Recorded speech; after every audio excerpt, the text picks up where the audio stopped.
All right, you know that feeling, right? You're scrolling through your feed and bam, there it is. Another like picture perfect professional. Yeah. You know, immaculate desk, hair's perfect, maybe sipping some fancy coffee, and they're effortlessly innovating or disrupting something important. And then you kind of glance down at your own desk. Is it just me, or is yours maybe also like a beautiful disaster zone? We talking That's three-day-old coffee mugs, maybe sticky note avalanche, maybe some mystery crumbs you can't quite place. Oh, you are definitely not alone there. Not at all. What you're describing, that really stark contrast, that's exactly the grand illusion we're diving into today. It's this meticulously curated, flawless digital persona that we see online. And it's always battling it out with the, well, the delightful, often messy chaos of our actual everyday reality. And it's such a huge thing because Yeah. while we're all out here, you know, trying to look like we've totally got it together, the truth is we're part of this massive, like, global thing. We're talking 1.1 billion users across the globe.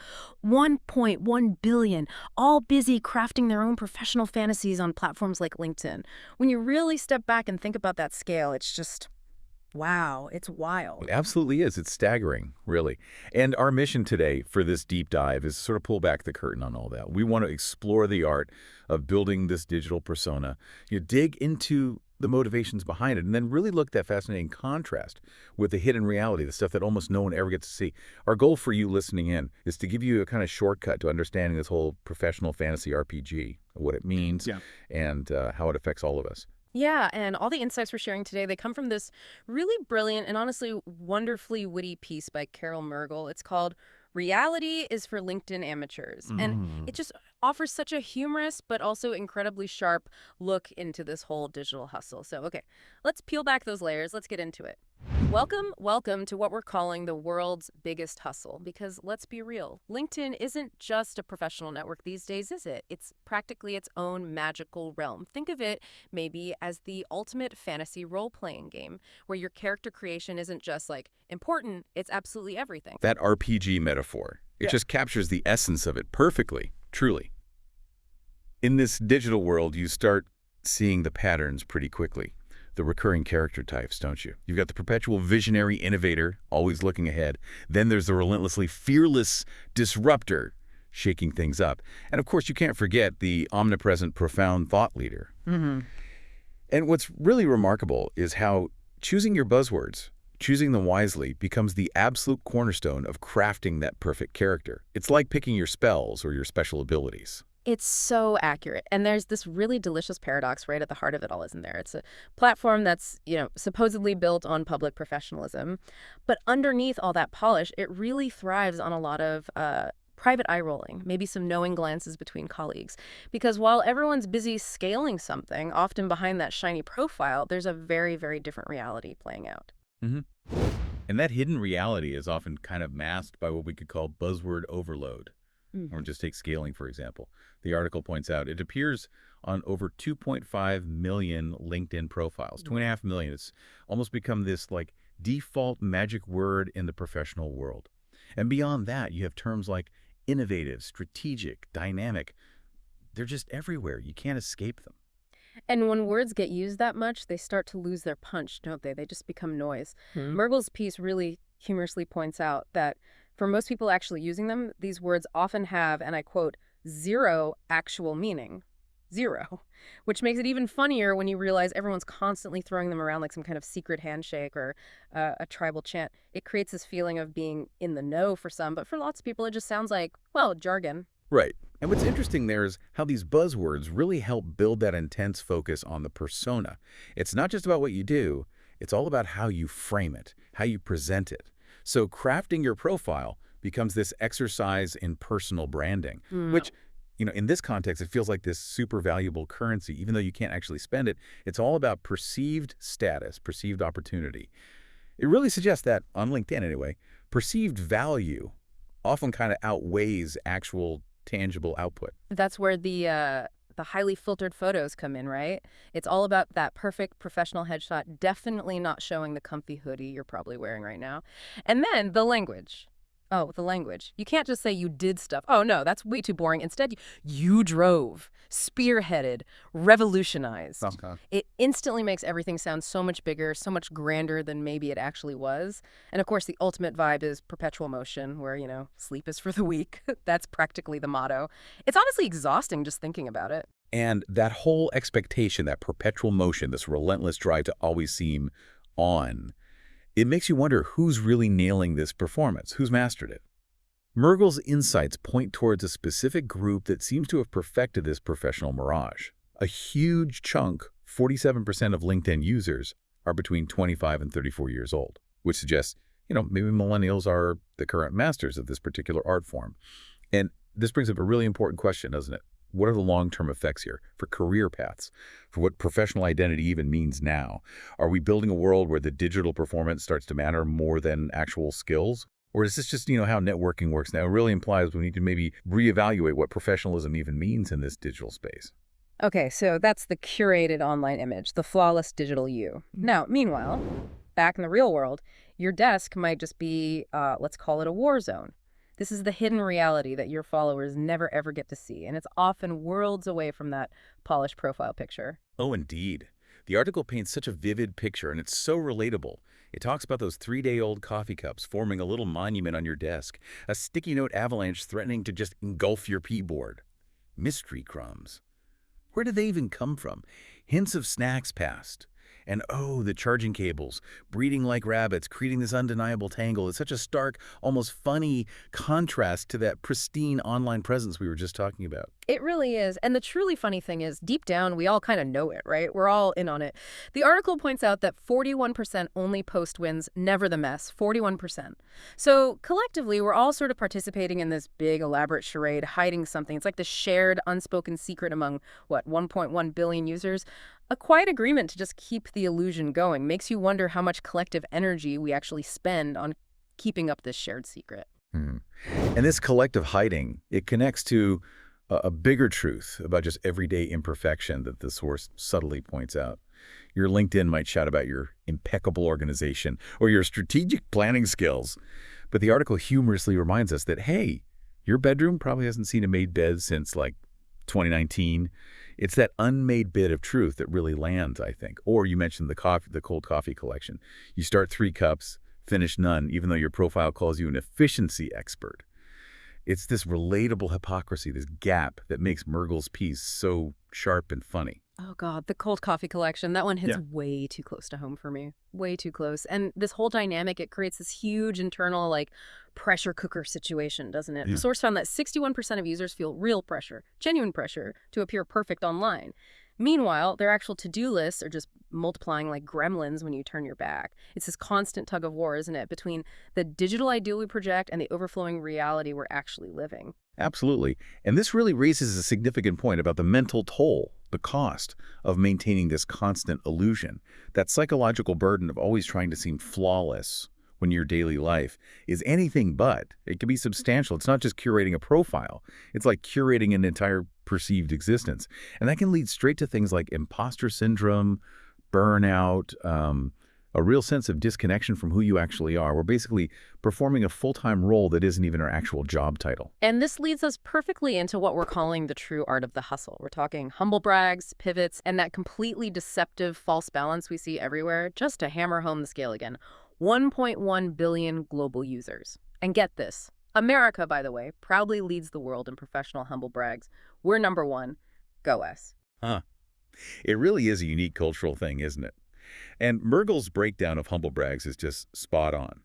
The article really unpacks how these subtle boasts work, often disguised as self-deprecation or gratitude. You see the hashtags, right? Hashtag blessed. Someone posts, so honored to announce I've been named top disruptor under 30, just doing what I love, wink, wink. Or the classic hashtag humbled, as in humbled to accept this award in front of 500 people while wearing this designer suit. The real meaning is always kind of flipped. My personal favorite is hashtag grateful. That almost always seems to translate to something like, grateful for my team as I accept this solo award that I'll put right on my desk where everyone can see it. And the article also really shrewdly points out that posts about overcoming challenges, those consistently get the most likes, with, bonus points awarded for any manufactured drama.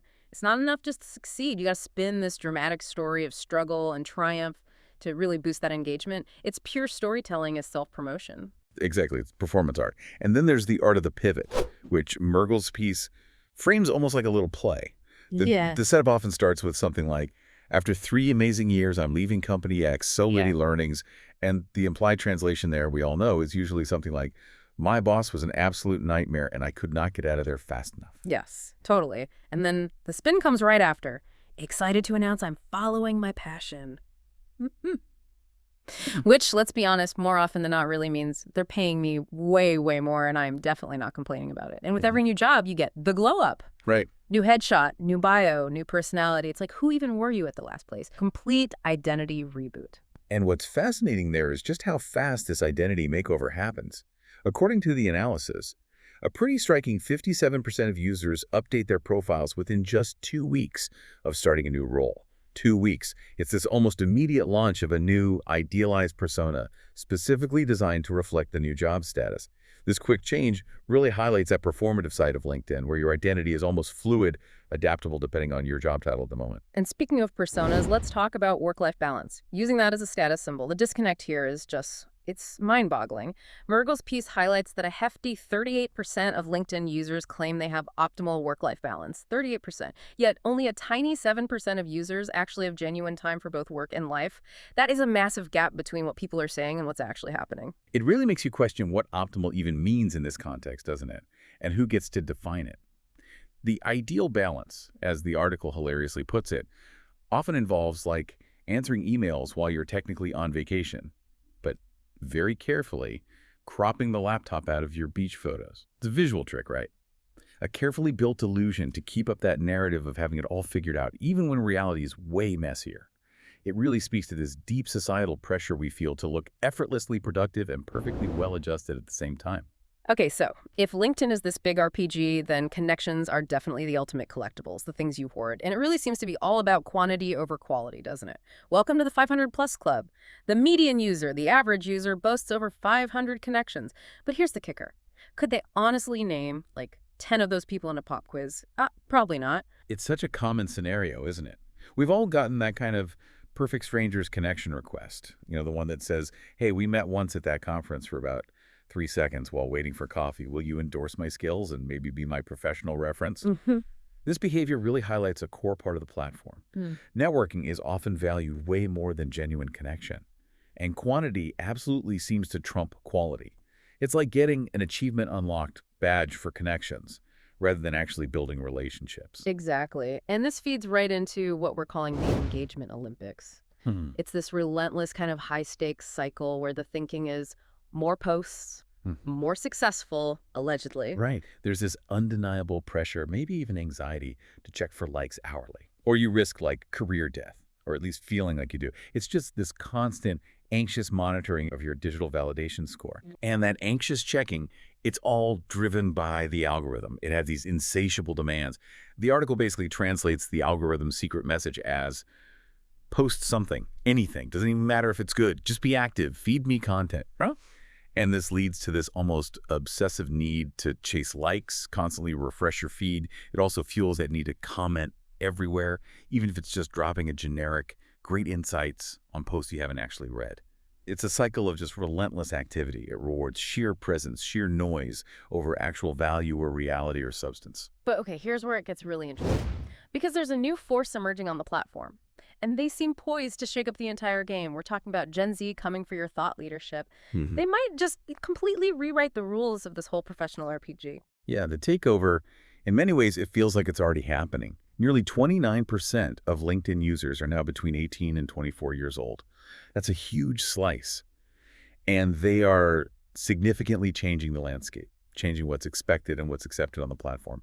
Their whole approach just feels fundamentally different from the generations before them. They truly are. We're seeing this amazing irony overload from them. They're completely in on the joke of all this professional performance stuff, and they're making fun of it while they're doing it. It's kind of brilliant. And they seem to be leading this authenticity rebellion. I mean, imagine this on LinkedIn, actually showing failures alongside your successes. That feels genuinely revolutionary in a space that's traditionally demanded nothing but constant polished perfection. And what's really fascinating about this whole generational shift is their move towards less polish, more punch. Yeah. We're definitely seeing a clear move away from those super staged headshots and a much stronger embrace of, well, unfiltered reality. But, this also raises a deeper question, maybe for the future of professional networking. Is authenticity just becoming the new curated persona for Gen Z? Is it just a different kind of performance? Or does this genuinely signal a real fundamental shift away from that grand illusion we've been talking about, towards something more honest, maybe more sustainable in terms of professional identity and connection? It certainly suggests there's a growing generational tiredness with all the traditional performativity. I really, really hope it's the latter. I hope it's a real shift because, if we bring it all back to the final truth bomb of this whole deep dive, it's really this. Your most engaging content, the stuff that really resonates, it will never be as interesting as your actual real life. hmm Authenticity truly does beat perfection, both online and when you log off. That pristine profile, it can wait. Because the messy middle, as Mergel's piece so beautifully reminds us, that's where all the good stuff actually happens anyway.